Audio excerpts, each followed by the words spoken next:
자, 이번 이야기는 시청자 열무아빠님께서 찾아오셨습니다. 오늘 열무아빠님께서 해주실 이야기는 어떤 이야기일지 바로 들어보도록 할게요. 여보세요. 열무아빠님. 돌빈님 안녕하세요. 반갑습니다. 아유, 반갑습니다. 네. 자, 오늘 열무아빠님께서 또 어김없이 시들무를 방문을 해주셨는데요. 오늘 해주실 주제가 너무나 궁금합니다. 오늘은 네. 직업괴담이고요. 네. 이거 키워드를 정하자면은 몽키 스패너? 오? 몽키 스패너? 예. 우리 공구 중에 이게 몽키 알죠? 스패너 있잖아요. 네네. 예. 딱 키워드를 뽑자면은 몽키 스패너. 오, 알겠습니다. 그럼 도대체 어떤 이야기길래 몽키 스패너가 등장을 하는지 바로 출발을 하도록 하겠습니다. 렛츠고! 길이십니다. 열무아빠예요.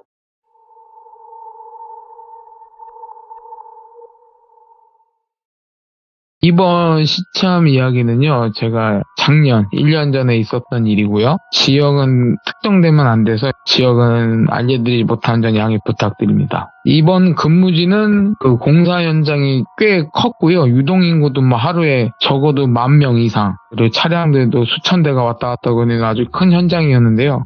그러다 보니 이게 현장에 출입하는 인부님들도 많아서 저희 업무가 뭐 진짜 예를 들어서 안전장비 착용했는지 아니면 휴대폰 카메라에 보안 스티커를 붙였는지 가방 안에 카메라를 들고 가는 건 아닌지 해서 가방 검사, 그 다음에 자재 차량 검사, 엄청나게 그 업무가 많았었는데요. 그러다 보니 보안 직원들하고 현장 인부님들하고 트러블이 많았어요. 사소한 것 갖다가 뭐 규칙 위반으로 잡고 하다 보니 서로 감정의 골은 깊었어요. 그래가지고 폭언, 역설은 기본이고요. 심지어 몸싸움, 패싸움까지 일어났었어요. 그러다 보니 저희 보안 직원들이 출퇴근하는 개인 차량에 기스 이런 건 기본이고요. 경유 차량인데 경유 차량에 휘발유를 넣어서 차를 폐차할 정도로 망가뜨리는 사건도 벌어졌고요. 그리고 약간 악질적인 건 본네트에 그 까나리 액젓 있잖아요. 알죠. 냄새 지독하잖아요. 그거를 들이부은 거예요. 이 엄청난 보복 아닌 보복이 일어나다 보니 보안 직원들도 이렇게 당하다 보니 선을 넘는 이 보복으로 인해 더욱더 사소한 걸로 현장 인부들을 잡기 시작했어요. 예를 들어서 뭐 안전모를 현장 안에 두고 왔다. 들어가야 된다. 우린 안 된다. 너 안전모 착용 안 하지 않았느냐. 못 들어간다. 맞고. 예. 또 사소한 거 그런 거 있잖아요. 보안 스티커는 저희가 붙일 때 그 손에 지문이 묻으면 그게 자국이 남아요. 근데 그걸 갖다가 뭐 보안 스티커 떼냐 못 들어간다 막 이런 걸로 사소한 걸로 잡고 막 이러다 보니 아주 그냥 난리가 난 거죠. 그러다 보니 그분들은 또 그거를 인해 현장 안에 못 들어가면요 그 하루 일당을 못 받아요. 반나절은 일은 했는데도 그 현장 안으로 다시 복귀를 못하면 그 일당은 날아가는 거예요. 그러다 보니 하루 벌어서 하루 먹고 사는 사람들인데 얼마나 열받겠어요. 이거 무슨 갑질도 아니고 그거를 더욱더 이 전쟁 같은 분위기는 극한으로 치달았고요. 이때 제가 여기에 파견이 된 거예요. 와, 처음은 들어가는데 진짜 그 인부님들이 저를 보는 시선이 거의 왼수, 이런 왼수 같은 사람을 보는 시선으로 팔기가 어려워지고요. 말 한마디 한마디에 뼈가 있고요. 와, 장난 아니었어요. 그러다가 이번 시참 이야기에 시발점이 된 사건이 일어나는데요. 어떤 분이 그때가 여름이었어요. 작년 여름도 많이 더웠잖아요. 그러니까 뭐 현장 안에서 일하고 있는 사람들한테 아이스크림, 짜먹는 아이스크림 제품 말씀 안 드릴게요. 정말 설레는 아이스크림 있잖아요. 그거를 몰래 가방에 넣고 들어가려다가 저희한테 적발이 됐어요. 원래 현장 안으로는 음식물 반입 금지거든요. 밖으로 침패에 나와서 먹어야 되는데 현장 일은 바쁘고 이러다 보니 나올 수는 없고 또 현장하고 쉼터 거리가 거의 1km 이상이에요. 그러니까 현장 안 하고 나오는 거리까지 꽤 길어요. 그러다 보니 왔다 갔다 거릴 수는 없잖아요. 그래서 몰래 가지고 가다가 들켜서 저희가 적발을 했어요. 안 된다. 못 들어간다. 그리고 당신네들도 규정 위반이기 때문에 못 들어간다. 여기서부터 날씨는 덥고 화를 참지 못한 인부님들이 저희를 폭행하는 사건까지 일어났어요. 그로 인해 현장 안전관리자분들하고 저희 팀장님하고 저희 본사 직원들하고 그리고 그 하청업체 인부님들 관리하는 관리소장까지 소환돼서 일이 커졌어요. 그래가지고 그 하청업체 관리소장 소환해서 그 안전관리자들이 와서 그 하청업체 계약을 파기하고 그 하청업체 철수시키고, 그 다음에 저희 폭행했던 인부들 있잖아요. 그분들은 영구 출입 정지라고 해서 그 기업이 시행하는 모든 공사 현장 있잖아요. 출입카드를 못 만들어요. 출입을 못 하는 거죠. 그러니까 일자리가 거의 사라지는 거죠. 그런 처분까지 받게 돼서 사소한 일인데 이렇게까지 일을 키우다 보니 이 소문이 이제는 온 현장 안에 돌기 시작하는 거예요. 저희 보안 직원들이 갑질 아닌 갑질을 한다. 뭐 저런 쓰레기들이 이런 소리가 있잖아요. 더 돌기 시작하는 거예요. 그리고 나서 얼마 지나지 않아서부터 야간 근무서는 직원들한테서 이상한 일이 발생을 하는데요. 게이트에 들어가려면 출입카드를 찍고 들어가야 되는데 찍을 때 카드 찍는 소리가 있잖아요. 삐소리. 근데 게이트 안에서 야간 근무를 서고 있는데 카드 찍는 소리가 들리는 거야. 사람이 안 지나가는데 계속 삐 계속. 그리고 어느 날에는 그 현장분들이 그 안전화를 신으세요. 근데 그 안전화를 신고 걸을 때 발자국 소리가 일반 우리가 운동화 신고 걷는 발자국 소리랑 확연하게 달라요. 약간 무겁거든요. 어느 날에는 그 게이트 안에서 사람이 안 지나다니는데 그 안전화 발자국 소리가 다다다다다 막 뛰어다니는 소리 있잖아. 안전화 신고 뛰어다니는 소리. 그 소리가 들릴 때도 있고, 어느 날에 흡연장, 저희 그 직원들이 쉴 때 흡연장 가서 구름 과자를 태우는데 그 직원들 귀 속에 야! 이 소리가 계속 누군가 부르는 소리, 뒤돌아보면 없고, 그 구름 과자 피우다 보면 계속 야야 소리 들리고, 그리고 그 흡연장 안에 자판기가 있어요.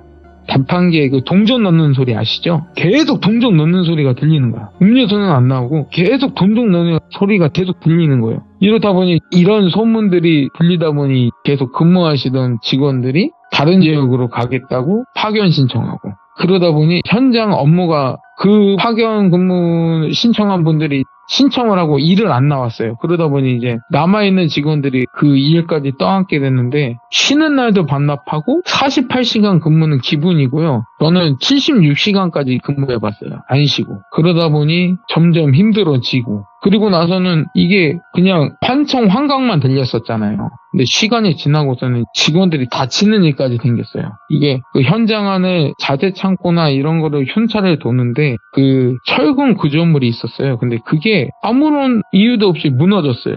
어느 직원이 그 철근 무너지면서 그 철근이 머리에 떨어져서 다치는 경우도 있었고, 순찰차 타고 순찰 도는 직원이 운전을 하는데 핸들이 안 움직이더래요. 자기가 좌회전을 해야 되는데 핸들이 안 움직이는 거야. 그대로 전방에는 전봇대에 부딪힌 거예요. 그래서 차가 전복되고 직원은 다치고, 그리고 빈번하게 이제는 현장 안에서 게이트 안에서 사소하게 다치는 일도 많아졌고, 그러다 보니 더 사람들이 빠져나가고 심지어 사직하는 분들도 있었어요. 일 그만두시는 분들도 많았고, 그러다 보니 저는 완전 집에도 못 가고 76시간이 뭡니까? 진짜 거기에서 먹고 자면서 퇴근은 안 하고 계속 먹고 자면서 거기서만 근무했던 거예요. 씻는 것도 그 공사 현장 가서 이빨 닦고 머리 같은 건 감지도 못해요. 그냥 모자 쓰고 댕기고. 그러다 보니 저희가 더 이상 못하겠다 그래가지고 본사에서 신입사원들이 대거 채용을 했는데요. 대거 채용하고 신입사원들이 왔어요. 근데 저희 팀에 신입사원이 왔는데 돌비라고 할게요. 이 돌비 직원이 약간 사이버그 같은 사람이었어요. 표정이 없어. 감정 표현도 없어. 말도 없어. 그냥 묵묵히 일만 하는 거예요. 근데 제일 특이했던 거는요, 제가 그 돌비 직원 등 뒤에 한 여자 연가를 봤거든요. 근데 붙어 있는 건 아니고 한 10m 떨어져서 그냥 돌비만 지켜보더라고요. 근데 그게 일반 연가가 아니고 그 여자 연가 주위에서 검은색 아지랭이, 그 기운이라고 하죠. 제가 봤을 때는 저거 악기인데? 근데 돌비를 괴롭히진 않아요. 제가 돌비랑 같이 근무하면서 지켜봤는데 돌비를 괴롭힌다던가 뭐 다치게 한다던가 이런 것도 없어요. 그냥 지켜봐. 그래서 저는 아니 이게 무슨 다른 목적이 있어서 계속 지켜보는 건가 했어요. 근데 제가 근무를 하다가 돌비한테 연락을 받았어요. 형, 여기 자재 창고에서 CCTV 사람 찍혔거든요? 근데 오늘 철회 작업 없는데 사람이 있어요. 한번 확인해 주세요 했어요. 그래서 제가 알았어 하고 갔어요. 자재 창고로 갔는데 어떤 분이 그 자재 창고에 있는 철근 있잖아요. 철근을 정리를 하고 계시는 거예요. 그래서 저는 뭐지? 철회자가 없다고 했는데 제가 거기로 다가갔어요. 그분한테 다가갔는데 저는 당연히 안전모 쓰고 있고 해서 현장 인부분인 줄 알았어요. 근데 그분한테 다가가는데 자재를 정리하는 줄 알았더니 그게 아니라 철근이에 손을 얹어놓고 몽키 스패너 있잖아요. 그걸 갖다 자기 손을 찌고 있는 거예요. 그래서 나는 이게 뭔 일인가 해서 말리려고 다가갔는데 막 소리 지르면서 뭐 하시는 거냐고 제가 다가갔어요. 그랬더니 나를 딱 쳐다보는데 그 몰골이 머리 한쪽은 뭉개져 있고요. 그리고 입은 귀까지 찢어지면서 웃으면서 계속 저를 쳐다보며 몽키 스패너 자기 손을 찌고 있는 거예요. 그 모습에 정말 뒤도 안 돌아보고 도망을 갔어요. 그래서 제가 돌비한테 무전을 했어요. 야, 지금 이 상황인데 이거 뭐냐 그랬더니 돌비가 갑자기 그러는 거예요. 형 무슨 말 하는 거예요? 그러는 거예요. 야, 뭔 말이긴 네가 무전해서 내가 지금 자재 창고 갔는데 이런 일 있었어? 그랬더니 형 전 무전한 적이 없어요. 만약에 근데 그 보안 직원들께 무전을 하게 되면 전 직원이 다 듣게 되거든요. 다 채널이 연결돼 있어서. 그래서 제가 그 관제센터에 무전을 했어요. 나 지금 이런 무전을 받았는데 그랬더니 무슨 말이냐? 그런 무전한 기록이 없다 그러는 거예요. 순간 멍했어요. 저는 분명히 돌비한테 무전을 듣고 자재 창고 가서 그 인부를 받고 그 인부는 그런 기괴한 행동을 했고 가만히 생각해보니까 이거는 돌비가 무전을 한 게 아니면은 자재 창고에 있던 저것이 나를 유인하려고 무전을 했던 건가? 그리고 그 모습을 봤을 때 저건 사람이 아니야. 귀신이 날 위인하려고 무전을 했다는 건가? 한순간 제가 홀렸던 건가? 라고 생각을 했어요. 근데 제가 생각했던 게 만약에 지금까지 일어났던 게 저 귀신 때문에 직원들이 다치고 뭐 했던 건가 해서 일단은 진정을 하고요. 다시 한번 자재 창고로 갔어요. 찾아야 되니까 저것이 원흉이잖아요. 갔는데 없어요. 없는데 그 몽키 스패너로 철근 두드리는 소리가 있어요. 딱딱딱. 그 소리만 들리는 거야. 나 약 올리듯이 나 찾아봐라 하는 건 줄 알고 계속 그 소리만 들리고 안 보여요. 그래서 저도 죽자 사자고 찾아다녔어요. 뭐 흡연장 어디 뭐 다 찾아다녔는데 없어요.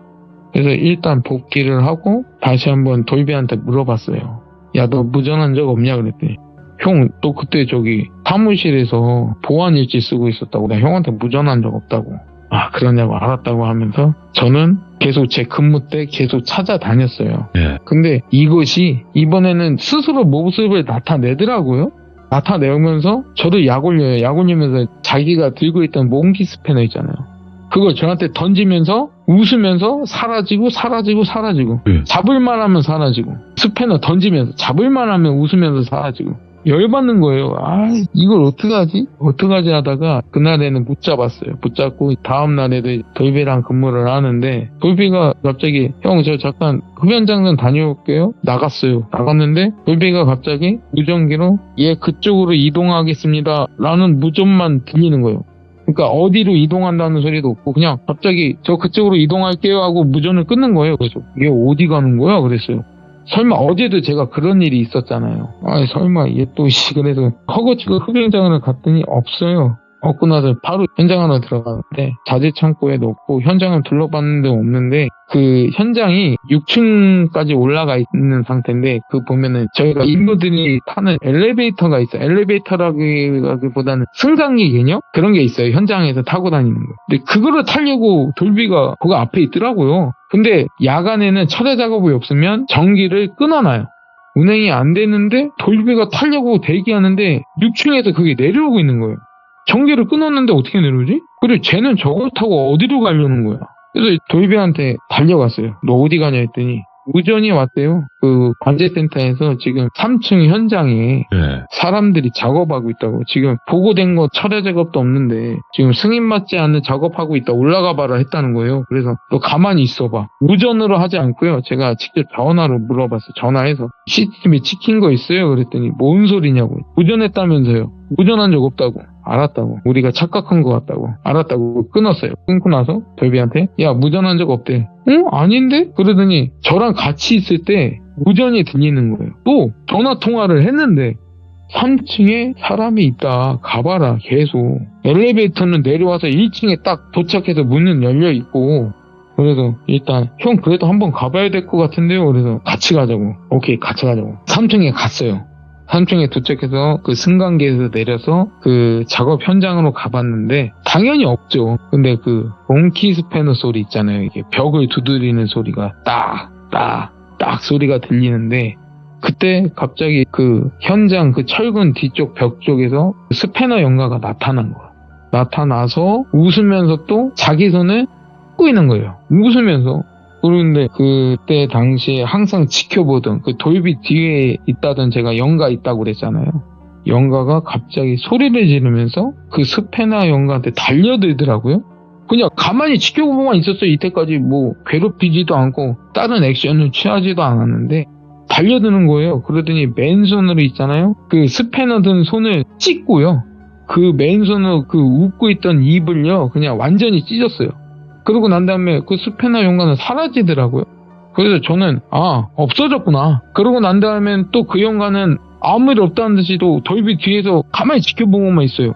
뭐지 이거는 무슨 상황이지? 아무튼 그래서 그 스패너 연가는 없어졌고 현장엔 아무것도 없으니 확인 다 했고 그냥 돌비랑 돌아갔어요. 근데 돌아가려고 승강기 앞에 딱 서는데 승강기가 꺼져 있는 거예요. 올라올 땐 타고 올라왔는데 그 계단으로 내려왔어요. 내려와서 초소로 복귀를 하는데 초소 안에 직원이 있었거든요. 직원이 저희가 들어왔는데도 고개를 푹 숙이고 있었어요.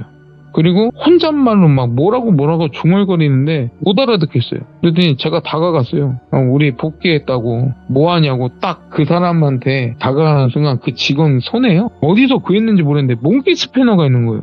그러더니 웃어요. 저를 딱 보더니 웃어요. 그러더니 그 몽키 스패너로 저한테 달려드는 게 아니라 돌비한테 달려들더라고요. 돌비한테 달려들면서 막 그 몽키 스패너로 돌비를 하려고 하는 거예요. 그래서 저는 말렸죠. 제압을 했죠. 근데 힘이 너무 센 거예요.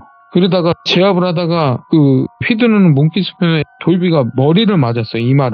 이마를 맞고 쓰러졌어요. 피가 나면서. 그래서 저는 더 이상 이 상황을 지켜볼 수는 없잖아요. 근데 쓰러진 돌비한테도 달려들더라고요. 계속 때리려고 몽키 스패너로 웃으면서. 눈에 초점은 없고. 그래서 그 직원 멱살 잡고 업어치기로 던져놓고요. 일단은 제압을 한 거죠. 그러고 난 다음에 바로 보고를 했고 응급차가 와서 돌비를 싣고 응급실로 가서 그때 당시에 돌비 이마가 많이 찢어졌어요. 14반을 꼬맸고요. 그리고 뇌진탕 증세도 있어서 그날 바로 입원을 했어요. 이제 그 스패너 휘둘렀던 직원은 그 다음날 아침에 본서로 불려갔어요. 불려가서 조사 아닌 조사를 받았고요. 그 자리에서 권고사직 당했고 바로 본사 간부급이 돌비 병원에 왔어요. 와서 치료비나 이런 거는 본사 차원에서 다 해주고 합의금조로 얼마를 줄 테니 경찰에 신고하지 말고 외부로 발설하지 말아달라. 이 일이 외부로 발설되면 약간 좀 곤란해지죠. 왜냐면 이때까지 저희 직원들이 일하다 다치면서 산재나 이런 처리가 많았어요. 그래서 노동청에서 감사도 나왔었고요. 그것 때문에 곤욕도 치렀고 해서 이 일까지 만약에 외부로 발설이 되면 정말 일이 굉장히 복잡해지거든요. 그래서 치료비는 당연한 거고 합의금으로 꽤 많은 금액을 줬어요. 그래서 돌비는 본사 입장대로 외부에 발설 안 하기로 했고요. 그 자리에 저도 있었잖아요. 저한테도 입 다물라고 금일봉 주더라고요. 그래서 알았다고 말 안 하겠다고 하고 나서 또 그 다음날 저는 돌비 병문안 갔어요. 병문안 갔는데 계속 돌비 뒤에 그 여자 연관은 계속 돌비만 지켜보고 있더라고요. 그래서 지켜보고만 있고 저한테 뭐라고 말을 하더라고요. 또 온다고. 계속 저한테 또 온다고 이렇게만 말을 반복하고 있는 거예요. 뭐가 온다는 거야 했더니 이때까지 그 스패너 연관은 저희 직원들을 타겟으로만 이렇게 괴롭혔잖아요. 근데 이 사건 당일에는 돌비가 타겟이 된 거잖아요. 다른 직원이 아니라. 그래서 그 연가가 또 찾아온다는 건가 해서 돌비한테 이 일을 해결하기 위해서는 제가 얘기를 했어요. 너 혹시 귀신 같은 걸 믿냐? 살짝 떠봤어요. 떠봤는데 대뜸 돌비가 말을 하는 거예요. 형, 제 옆에 있어요? 물어보더라고. 형, 제 옆에 있어요? 그래서 저도 뭔가 홀렸는지 너 뒤에 있어. 그 말을 하는 순간 돌비가 딱 뒤를 돌아보더라고요. 돌아보면서 혼잣말로 말을 하는데 미안하다고. 혼자 가기 위해서 미안하다고. 따라가려고 했는데 일이 잘 안 됐다고. 혼자 가기 뭐해서 나 데려가려고 기다리는 거냐고. 그럼 차라리 데려가라고. 이러는데 그 여자 연가도 표정도 없었고 그냥 지켜보고만 있었는데 그 말을 하고 난 뒤 갑자기 그 여자가 울더라고요. 대성통곡해요. 뭐지 이 상황은? 이게 딱 지켜보면서 아니 분명히 악기인데 저것도 스패너 연가처럼 악기인데 돌비를 딱히 괴롭히는 건 없었고 심지어 돌비를 지켜주기까지 했었어요. 근데 저 여자가 품어내는 기운은 악기란 말이죠. 야, 이거 참 혼란스럽더라고요. 야, 그러네. 일단은 또 온다고 이 말을 했기 때문에 일단 돌비가 더 다칠까봐 돌비한테 얘기를 했어요. 우리 집안이 좀 이렇고 우리 아버지께서 무속인이시라고 일단 우리 본가로 가서 아버지의 도움 좀 받자고 했는데 바로 그날 돌비가 퇴원을 하더라고요. 퇴원하고 바로 본가로 갔어요. 본가로 가서 이때까지 있었던 일 말씀드리고 그 스패너 든 연가가 또 찾아온다고 했으니 나가 달라 더 안 다치게 했는데 그 말은 듣지도 않으시고요. 아버지가 돌비 뒤에 있는 연가를 보더라고요. 그러면서 우세요. 아버지가 우시는 거예요. 뭐지? 했어요. 왜 갑자기? 근데 가끔 아버지도 이런 일을 하시다 보면 그 연가들의 직위를 받으세요. 그러다 보니 아버지가 갑자기 감정이 격해지셔서 우시는 거예요. 그거를 보고 있던 돌비가 얘기를 하더라고요. 이 뒤에 있는 애는 여동생이라고. 여동생인데 돌비랑 여동생이 어렸을 때 부모님이 교통사고로 일찍 돌아가셨대요. 그런 다음에 17살 때 돌비랑 여동생은 친척집을 전전하다가 돌비가 성인 되고 나서 돌비랑 여동생이랑 고시원에서 살기 시작한 거예요. 둘이서. 그러다가 돌비가 정수기 회사에서 물 배달을 했었대요. 처음에는. 기술도 없고 해서 하다가 여동생을 항상 차에 태우고 배달을 했대요. 그러다가 어느 날 화물 트럭하고 정면 추돌 사고가 있었어요. 그 사고 현장에서 여동생 분은 안타깝게 직사를 하셨고 돌비도 중환자실에서 있다가 2개월 만에 코마 상태에서 깨어났고 그리고 3년간 재활 치료를 하면서 다행히 일상생활을 할 수 있게 되고 근데 그때서부터 돌비가 얘기를 하더라고요. 극단적인 선택을 굉장히 많이 시도했대요. 여동생을 따라가려고. 자기 딸에는 세상에 둘밖에 없었잖아요. 그러다 보니 따라가냐고. 근데 아버지가 거기서 말씀하시는 거예요. 야, 너 때문에 지금 저런 상태라고. 그 말인즉슨 이게 사람이 약해졌을 때 그리고 그딴 선택을 했을 때 보면은 그 틈을 노리고 찾아오는 잡기들이 있잖아요. 그러다 보니 여동생이 어떻게든 오빠는 지켜야 되겠고 하다 보니 그 잡기들을 해치우면서 점점 그 기운이 흡수되면서 자기도 모르게 그 악한 기운을 뿜어대는 악기가 된 거죠. 원치 않게 돌비 때문에. 그런데 너는 계속 죽으려고만 하고 지금도 현재 네 마음은 그 생각밖에 없는 거 아니냐면서 아버지가 돌비를 때리시더라고요. 쓸데없는 생각한다고. 야, 네 동생은 저렇게 너 때문에 천도도 못하고 너 지킨다고 지금 이승해서 저러고 있는데 뭐하냐고. 그러더니 또 하필 그날에 있잖아요. 거기 저번 시점 때 자두 할아버지라고 말씀드렸잖아요. 40년 전에 탈북하셨고 이북에 계셨을 때 무속이신이었고 그분이 그날 하필 아버지랑 같이 계셨어요. 저희 집에 와 계시더라고요. 그 말을 듣고 있다가 할아버지께서 일단은 저희 아버지한테는 여동생을 위한 천도제 하고 나머지 일은 자기가 해결하겠다고. 근데 저도 그 전에 봤던 게 있잖아요. 자드한테 씌었던 악기를 퇴마했던 그 자두 할아버지의 모습. 약간 그거를 봤기 때문에 충분히 가능하시겠구나. 그래서 저는 자두 할아버지를 모시고 현장에 갔어요. 일단은 현장은 보셔야겠대요. 그 시기를 찾으려면 현장에 가서 흡연장, 화장실, 주차장, 그 다음에 자재창고, 그 다음에 저희 출입 게이트 다 돌아다니시면서요. 그 안전화 있잖아요. 안전화를 찾아내셨어요. 근데 그 안전화에 뭐가 들어있느냐? 부적하고 검은실 그게 들어있는 거예요. 그리고 난 다음에 그 안전화는 원래 회사 로고 같은 게 없는데요. 회사에서 만약에 비품을 주면은 회사 로고가 회사가 단체로 주문을 해서 그 회사 로고가 새겨져 있어요. 그 안전화에 다행히 그 로고가 있더라고요.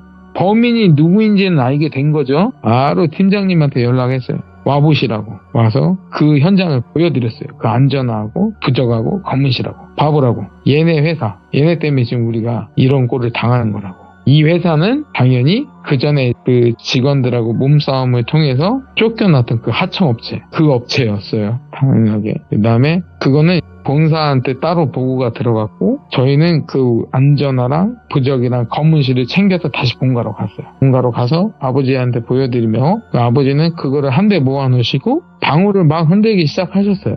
방울을 흔드시면서 그 스패너 연가를 불러내시는 거죠. 근데 계속 방울을 흔들다가 보니 돌비가 소리를 지르는 거예요. 왜 그러지? 하는데 돌비 등 뒤쪽에서요. 그 연가가 스멀스멀 나타나는 거예요. 뭐지? 붙어있었나? 아닌데? 여자 연가가 여동생이 있었는데 어떻게 붙어있었지? 아무튼 그거는 둘째 치고 나타나고 바로 법사님들이랑 하시는 분들이 장구를 치시면서 자연스럽게 구판이 벌려지고 자두 할아버지는 저번 시찬 때처럼 춤을 추기 시작하시더라고요. 그런데 춤을 계속 추시는데 몽키 스패너 연가 그 연가가 자두 할아버지한테 달려들더라고요. 마지막까지 발악하면서. 근데 할아버지는 어느 순간 무아지경에 빠지신 거예요. 계속 춤을 추시는데 시간이 지나고 보니 몽키 스패너 그 연가가 약간 연기로 변하면서 없어지더라고요.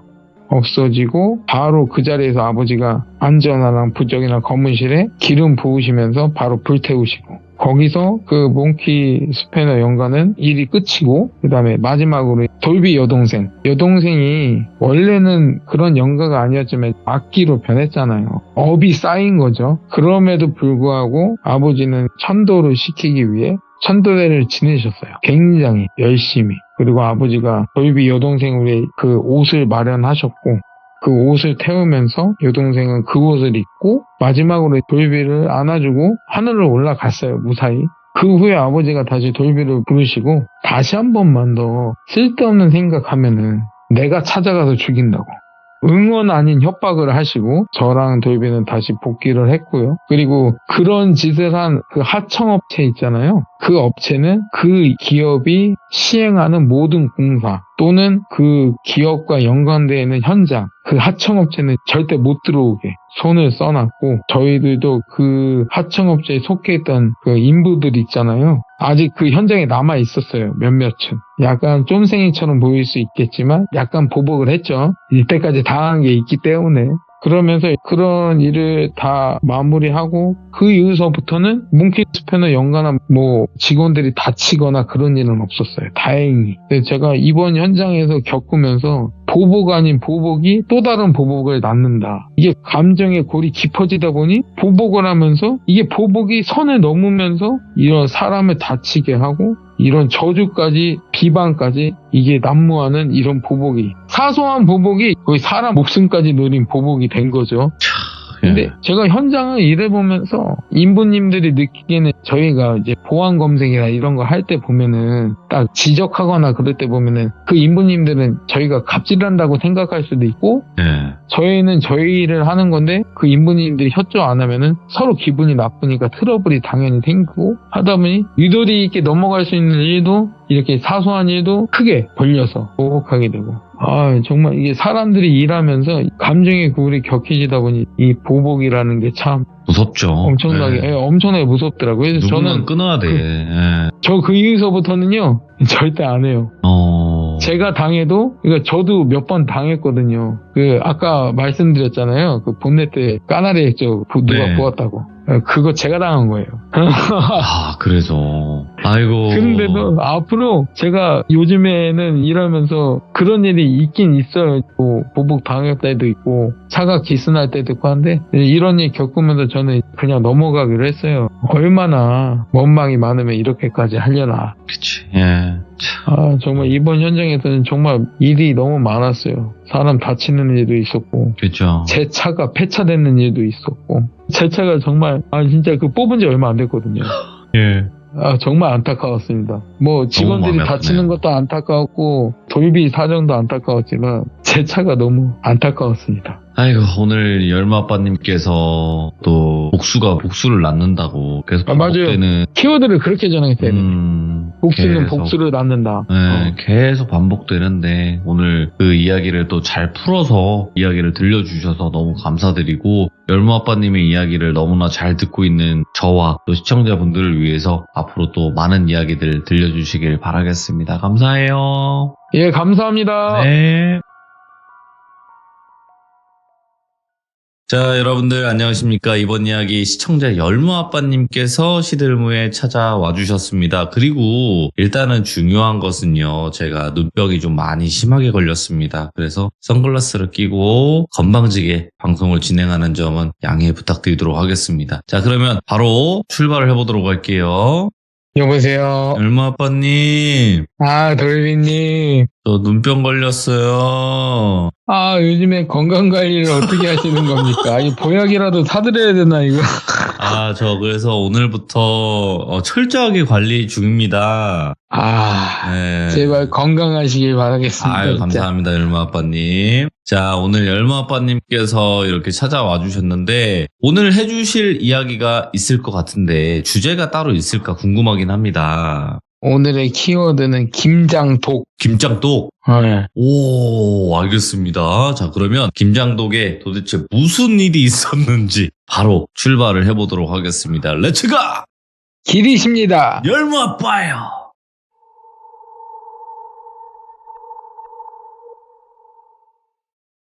제가 김장 준비하면서 2년 전에 있었던 일이, 저희는 외가 쪽에서 김장을 하는데, 김장하는 날에 외삼촌네에서 김장을 하기 때문에, 그때는 원래 아버지도 같이 가시는데, 그 아버지가 그때 좀 몸이 편찮으셔서 저하고 와이프하고 엄마하고 열무하고 이 4명이서 갔는데, 보통 저희가 김장을 거의 한 600포기를 해요.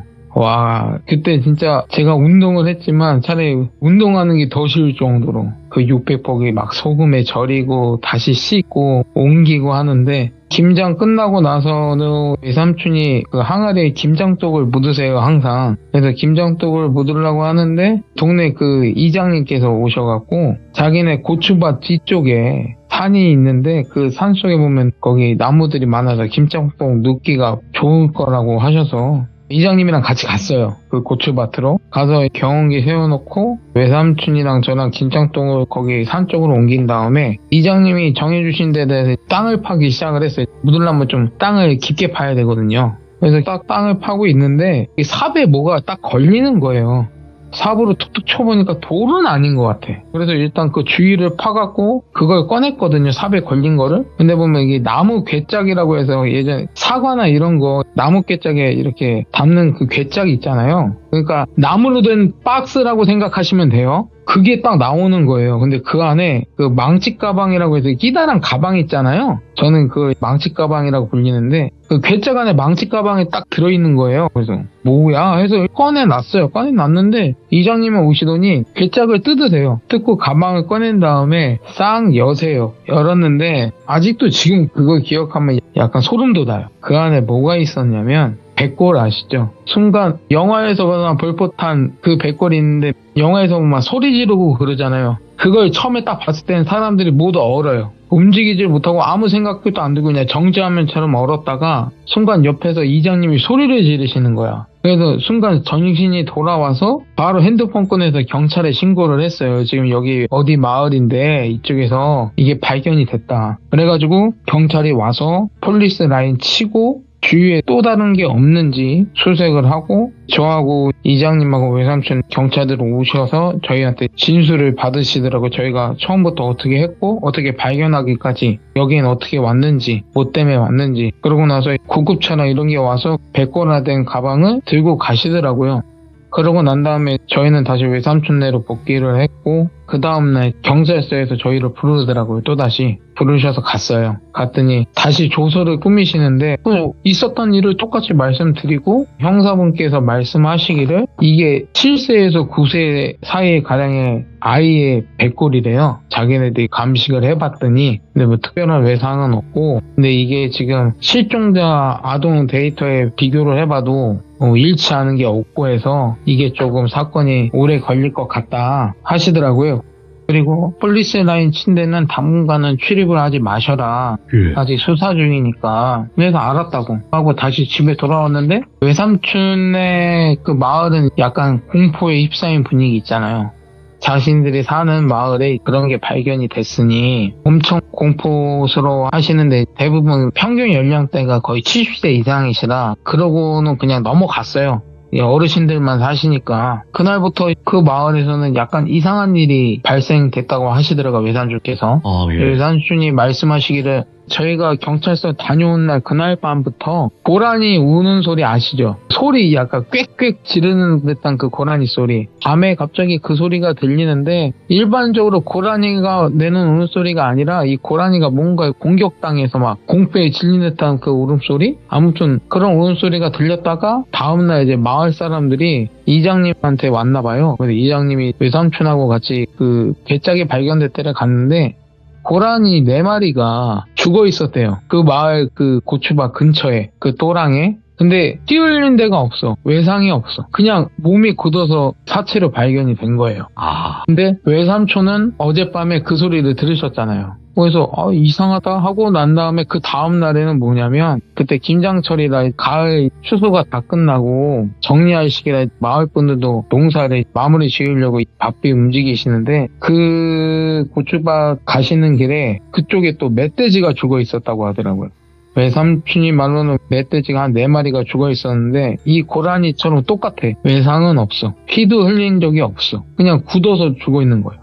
이상하잖아요. 2번이나. 그래서 이장님께서 신고를 했어요. 지금 계속 동물들의 사체가 나오고 하니 처리해달라. 그러면 이제 저희 군청에서 나오세요. 사람이 동물 사체를 처리하시려고 오셔서 동물 사체를 수습을 하시고 가셨는데 시간이 지나서는 동물 사체는 안 나왔어요. 안 나왔는데 이제 마을에서 탄 냄새가 나기 시작했다고 하시더라고요. 탄 냄새. 근데 시골에서는 요즘은 이게 쓰레기 태우는 거는 그러다 모든 게 불법이잖아요. 산불도 많이 났었고 하지만 암암리에 시골에서는 아직까지도 쓰레기를 태우세요. 그래서 외삼촌이 누가 쓰레기 태우나 했더니 아무도 쓰레기를 태우지 않아. 근데 온 마을에 탄 냄새가 나는 거예요. 이상하게. 그래서 그 탄 냄새가 나오니 또 이상하다 생각하시고 그날 밤이 됐는데 밤에 불 끄고 주무시는데 바깥에서 누가 살려주세요 살려주세요 그랬대요. 어린아이 목소리인 것 같았대요. 외삼촌은 자기가 들으시기로는 살려주세요 살려주세요. 근데 계속 몇 날 며칠 그 소리가 들리니까 참다가 외삼촌이 바로 나가보셨대요. 나가보셨는데 그 대문 앞에 그 키가 작은 어린아이, 뭐 남자인지 여자인지 모르겠지만 그 어린아이 정도의 키의 어떤 어린아이가 자기 문 앞을 쳐다보고 있었대요. 그러고 난 다음에 싹 없어지더래요. 그러고 나서 그거를 외삼촌만 목격한 게 아니라 마을 어르신들도 목격하고 이장님도 목격하고 이러다 보니 이제 마을은 점점 공포에 휩싸이는 거죠. 그리고 마을 사람들은 이장님한테 와서 하소연을 하는 거죠. 나 무서워서 4명이 못 살겠다. 어떻게 해결해야 되지 않겠냐. 아니 동물들이 죽어나가질 않나. 밤에 헛것이 보이질 않나. 저번에 그 일 때문에 그러는 거 아니냐. 그러면서 이장님한테도 하는 말이 너희들은 왜 그걸 건드려갖고 이 지경을 만드냐. 대역죄인이 된 거죠. 저희 외삼촌도 대역죄인이 된 거예요. 긴장떡을 묻으려고 했던 사람이 외삼촌이랑 이장님이랑 거기도 저도 있었지만 아무튼 이 두 분이 마을 사람들이 막 어르신들도 살고 계시니까 걱정되는 마음에 저희 본가에 찾아오셨어요. 찾아오셔서 아버지한테 부탁 좀 드리려고. 어차피 외삼촌도 저희 아버지가 무속일을 하시는 걸 아시기 때문에 그래서 아버지한테 찾아오셔서 부탁하려고 오셨는데 이제 아버지가 이장님하고 외삼촌을 딱 보는 순간 소리를 지르셨어요. 나가라고 하신 다음에 이장님하고 외삼촌은 쫓겨나셨죠. 바로 쫓겨나셨어요. 그러고 난 다음에 얼마 지나 아버지가 무복으로 갈아입고 나오시더라고요. 그래서 나는 왜 무복을 갈아입으셨지 했는데 아버지가 이장님하고 외삼촌하고 금줄로 묶은 다음에 그 앞에서 부적을 계속 태우시더라고요. 부적을 태우세요. 그런 다음에 그 묶은 채로 이장님하고 외삼촌을 집에 들이시고 바로 그 금줄을 풀은 다음에 태우시더라고요. 그리고 이장님하고 외삼촌을 집 안으로 들이신 다음에 말씀하시기를 지금 당신네 뒤쪽에 머리는 고라니하고 멧돼지하고 합쳐놓은 거고 몸통은 멧돼지고 이렇게 합쳐진 이상한 영가가 있었다. 근데 그게 당신네한테 붙어서 왔다. 그래서 순간 아버지가 이게 무슨 일이냐 그랬더니 지금까지 있었던 일을 외삼촌이 말씀을 하시는 거예요. 뭐 사체가 이렇게 많이 나왔고 뭐 어린 영가도 많이 마을 분들이 다 목격을 해서 불안해하시고 그리고 탄 냄새도 나기 시작했다. 아버지가 일단 알았다 그럼 같이 가보자 했어요. 그래서 제가 아버지 모시고 외삼촌네로 갔죠. 근데 외삼촌네 마을 입구에 딱 도착을 했는데 그날 분명히 날씨가 맑았거든요. 근데 도착했는데 그 마을 입구 앞에 마을로 들어가려고 하는데 안개가 진짜 거짓말처럼 그 시간대도 막 그렇게 늦지도 않았어요. 저녁도 아니었어요. 안개가 이렇게 끼는 거예요. 순간. 모지했어요. 아니, 분명히 이쪽에 올 때는 날씨가 햇빛 쬐고 좋았는데 마을에 도착하자마자 안개가 끼기 시작하는 거야. 순간 아버지가 차에서 내리셔갖고 그걸 보시고는 이장님한테 내가 내일 다시 올 테니까 마을의 어르신들하고 마을 사람들 다 데리고 우리 마을로 와라. 그러고 나시고는 아버지하고 저하고는 집으로 돌아왔어요. 집으로 돌아와서 아버지는 시장을 한번 같이 가자고 뭐 때문인지 모르겠는데 그래서 아버지 모시고 시장을 갔는데 아버지가 닭을 3마리 사시더라고요. 닭을 사셔갖고 집으로 돌아왔어요. 근데 아버지가 그 집 뒤편에 가셔서 닭을 직접 잡으시더라고요. 그런 다음에 이 대야에 닭피 있잖아요. 그거를 받아갖고 오시는데 이거를 뭐에다 쓰시려나 했더니 정말 큰 하얀 천 있잖아요. 하얀 천에 직접 부적을 쓰시고 계시는 거예요. 엄청 크게. 그러고는 그거를 고이 접어 놓으시고 그리고 아버지 신장칼에도 닭피로 뭘 새겨 넣으시더라고요. 그러고 난 다음에 전화를 막 돌리세요. 전화를 돌리시고 그날 저녁 한 7시쯤에 제가 기억하기로는 저녁 먹을 때쯤에 그 아버지가 알고 지내시는 그 무당분들이 계셨어요. 근데 만신분들이 무려 6명이 오셨어요. 그 제자분들이랑 저희 집에 오셔서 그날 밤에 기도터에 가서 밤새 기도하시고 아침에 오셨어요. 아침에 오셔서 제가 전화를 외삼촌께 들렸어요. 외삼촌 지금 빨리 마을분들 모시고 오시라고. 그래서 외삼촌하고 이장님이 마을 어르신들하고 마을분들하고 저희 본가 마을에 있는 경로당 있잖아요. 그쪽으로 다 모셨어요. 모시고는 만신분들이나 아버지가 그 마을분들 일일이 가서 부적을 하나씩 쥐어주시고 그리고 신장칼로 그 이상한 제 눈에도 뭐가 보였어요. 그러니까 마을분들 하나하나에 약간 검은색 기운이라고 해야 되나? 뭐라고 해야 되지? 아무튼 그 기운들이 진짜 한 명도 빠짐없이 몸에 붙어있는 거야. 예. 그 만신분들하고 아버지가 일일이 가서 그걸 쳐내고 그 다음에 이 경로당 안으로 다 들어가시게 한 다음에 경로당 밖에 뭘 막 하시더라고요. 그리고 우리가 돌아올 때까지는 경로당에서 나오지 마라. 그리고 이장님하고 외삼촌께 경고를 드렸어요. 우리가 가고 나서 시간이 지나서 마을 분들 중에 누군가 이상한 행동하는 분이 있을 거다. 그런 분이 나오면 그냥 힘으로라도 제지를 해라. 곧 끝날 거니까. 그래서 저는 아버지를 모시고 만신분들도 차에 타시고 마을로 갔어요.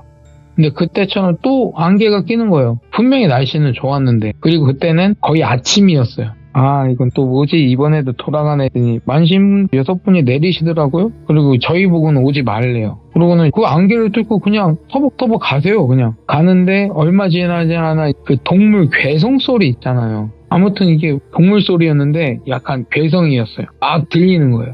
그러고 난 다음에 안개가 거치더라고요. 거치고 나서 만신분들이 오시고는 이제 저한테 그 괴짜 발견된데 저보고 안내하래요. 저는 알잖아요, 그 위치를. 그래서 모두 모시고 갔어요. 가는데 가면 갈수록 외삼촌께서 말씀하셨던 그 탄 냄새 있잖아요. 저한테도 냄새가 나기 시작하는 거예요. 점점 그곳에 가까워지면 가까워질수록 탄 냄새가 콧구멍으로 들어오는데 계속 토악질을 했어요. 저는 가다 서고 하면서 진짜 거의 도착할 때까지 진짜 수도 없이 토악질을 한 것 같아요. 막 그 정도로 냄새가 심했어요. 진짜 이게 뭔 탄 냄새인지는 모르겠는데 약간 진짜 이상한 냄새예요. 고문 탄 냄새 이런 냄새는 아니었고 약간 진짜 심한 탄 냄새였는데 아무튼 거기에 부랴부랴 어떻게든 도착을 했어요. 어렵게 저는. 그래서 저보고는 일단 뒤로 빠져 있으라 하시더라고요. 전 뒤에서 주저앉았어요.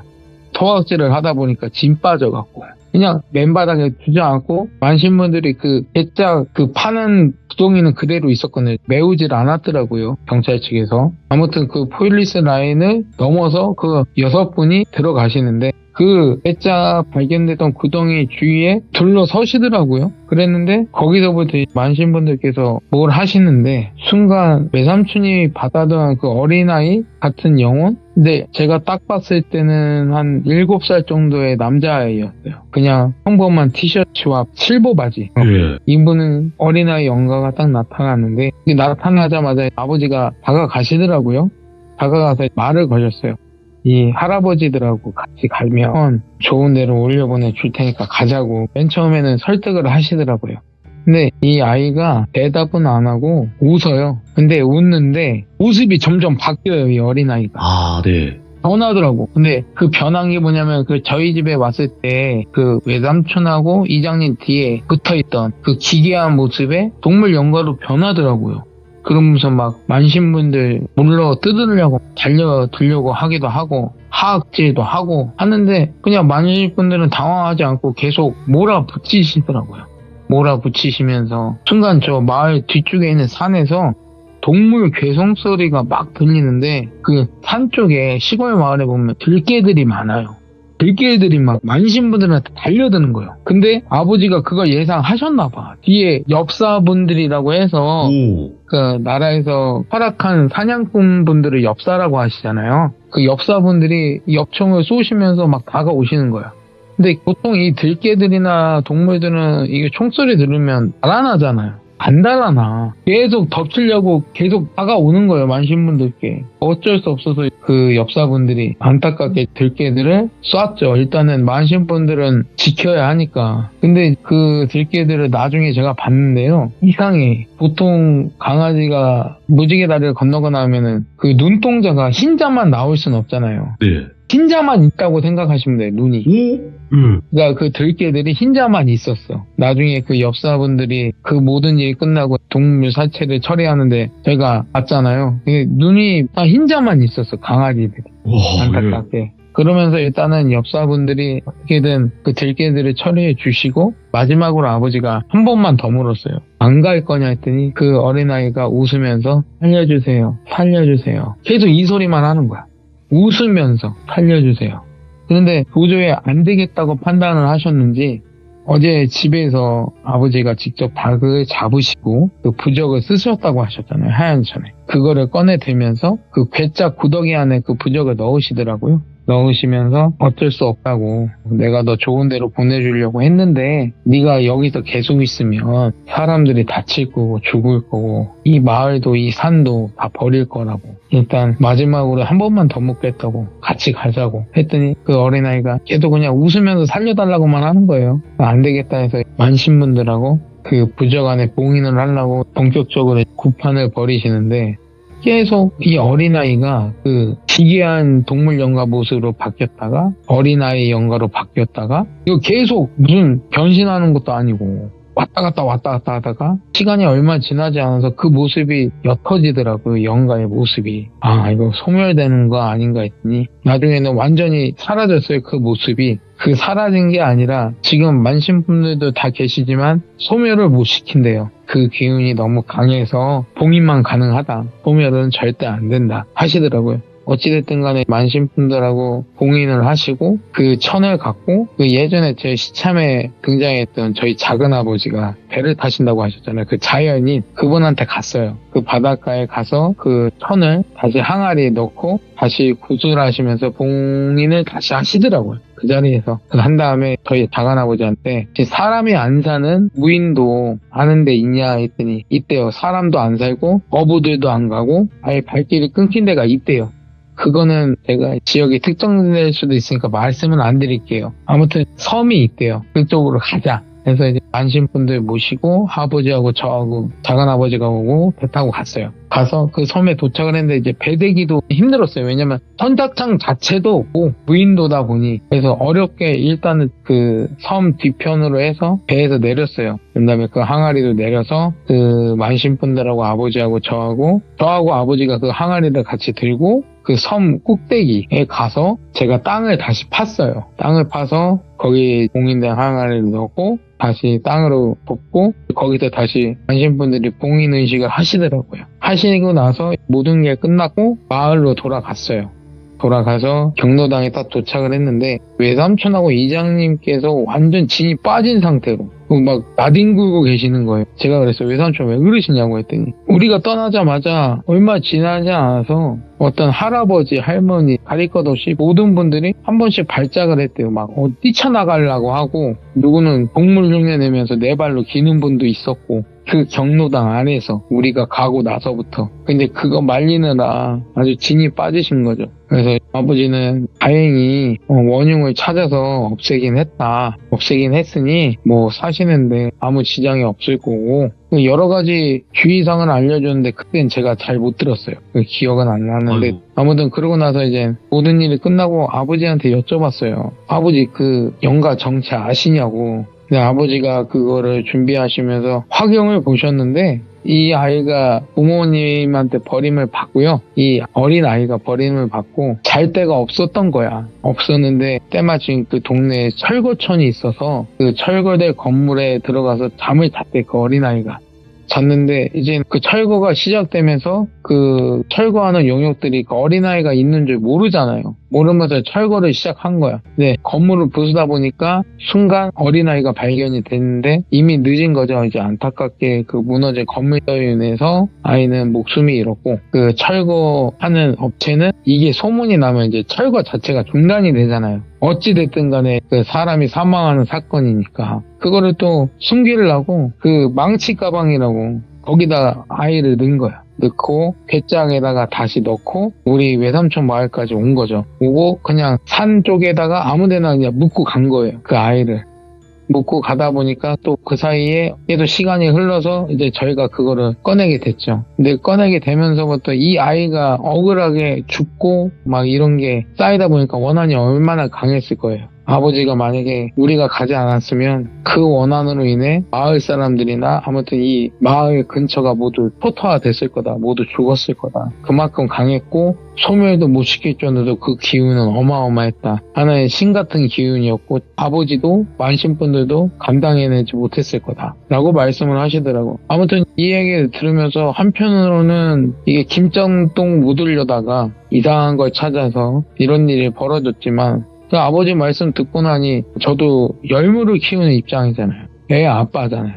근데 이 어린아이가 한편으로는 무서웠지만 한편으로는 안타깝잖아요. 부모님한테도 어린까지 받았고, 근데 자기가 잘 곳이 없어서 그냥 아무 건물에 나가서 이제 잠만 자려고 했는데 안타깝게 건물 더미에 목숨이 잃었고, 그것도 제대로 처리도 안 하고 그냥 산속에 버린 거나 마찬가지예요. 안타깝더라고요.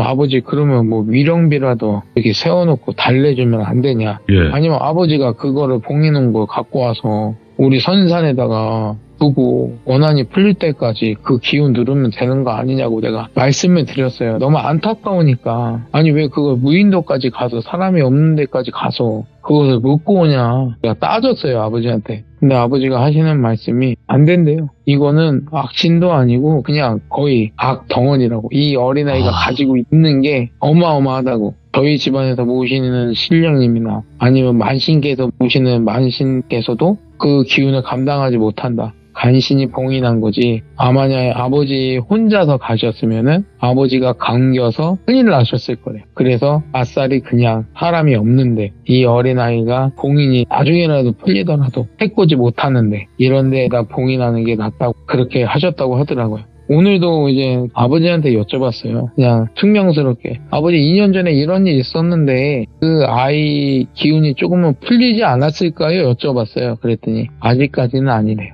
이거는 뭐 1, 2년 갖고는 안 되는 거고 그게 얼마나 걸릴진 모르겠지만 아직은 아니래요. 그만큼 강했다. 하지만 저는 한 사람의 애아빠로서 한 사람의 어른으로서 약간 안타깝지 않았나. 이런 사건이었습니다. 진짜 안타까운 생각이 안 들 수가 없잖아요. 예. 근데 좀 하루빨리 그 안 좋은 마음이 좀 풀려서 그냥 좀 좋은 곳으로 더 갔으면 좋겠다라는 생각이 드는데. 예, 저도 그렇게 생각해요. 어차피 이 아이가 발견되고 나서 뭐 사람들을 해코지한 것도 아니고 네네. 그렇다 보니 뭐 그렇게 업이 많을 것 같지는 않고 그냥 이 아이가 자기가 품었던 환을 조금만 풀면은 좋은 데로 갈 수 있을 텐데 네. 라는 생각이 들더라고요. 그러니까 이게 그건 것 같아요. 사실 귀신이라는 존재가 한 덩어리 뭔가 미련 덩어리잖아요. 그쵸. 그거를 내려놓는 순간 성불할 수 있는 거고. 그쵸. 근데 그게 잘 안 되니까. 맞아요. 그래서 어떤 분들이 얘기하시기로는 귀신은 무서운 존재이기보다는 불쌍한 존재다라고 얘기를 했던 부분이 그 부분이지 않을까라는 생각이 들어요. 저도 2년 전에 이 일 겪으면서 그런 생각이 들더라고요. 사람을 해코지하는 귀신들은 많지만 네. 그 이면에 보면은 그 영가들이 갖고 있던 원한이나 그런 감정들이 얼마나 될지는 저희는 짐작도 못하니까. 네, 맞죠. 아이고, 오늘 열무아빠님 너무너무 이야기 잘 들려주셔서 감사드리고 언제나 건강하셔야 됩니다. 예, 돌비는 건강하세요. 네, 건강하게 만나요. 예.